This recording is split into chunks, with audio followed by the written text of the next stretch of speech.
August 29, 2023. Ito ang buwan at taon kung saan nagpabago sa aming barangay. Ang matagal na pinapangarap na malabong matupad ay dininig ng Panginoon na siyang nagtupad.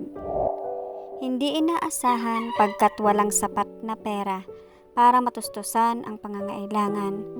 Pero dahil sa bayanihan ng mga tao at karatig barangay, natupad ang malabong pangarap para sa kabataan.